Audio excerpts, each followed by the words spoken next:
আজকের হট নিউজের জরুরি প্রতিবেদন। নরসিংদীর শিবপুরে ঘটে গেছে এক মর্মান্তিক দুর্ঘটনা। মুহূর্তের ভুল আর কয়েক সেকেন্ডের মধ্যে শেষ হয়ে গেল এক সক্রিয় রাজনৈতিক নেতার প্রাণ।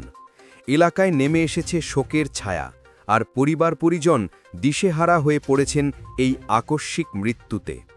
আজ বৃহস্পতিবার বিকেলে শিবপুর মনোহরদী আঞ্চলিক সড়কের আশরাফপুর চৌরাস্তার কাছে সিএনজি চালিত দুই অটোরিকশার মুখোমুখি সংঘর্ষ হয়। সংঘর্ষ এমনই ভয়াবহ ছিল, মুহূর্তেই দুটো অটোরিকশা দুমড়ে মুচড়ে যায়।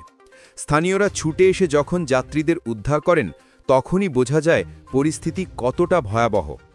এই দুর্ঘটনায় প্রাণ হারিয়েছেন মনোহরদী উপজেলার চালাকচর ইউনিয়নের সাবেক যুবদল সভাপতি এবং চালাকচর বাজার পরিচালনা কমিটির সাধারণ সম্পাদক আমিনুল ইসলাম 50, একজন পরিচিত মুখ, জনপ্রিয় নেতা আর সবার প্রিয় মানুষ। তার এই আকস্মিক মৃত্যুর খবর ছড়িয়ে পড়তেই এলাকায় কান্নার রোল পড়ে যায়। প্রত্যক্ষদর্শীরা জানান, শিবপুর থেকে মনোহরদীর পথে ছুটে চলা একটি সিএনজি আশরাফপুর চৌরাস্তা পার হওয়ার সময় বিপরীত দিক থেকে আসা আরেক সিএনজির সঙ্গে মুখোমুখি ধাক্কা লাগে। একটা বিকট শব্দ, আর তারপর ছিটকে পড়া যাত্রী, কেউ রক্তাক্ত, কেউ অচেতন।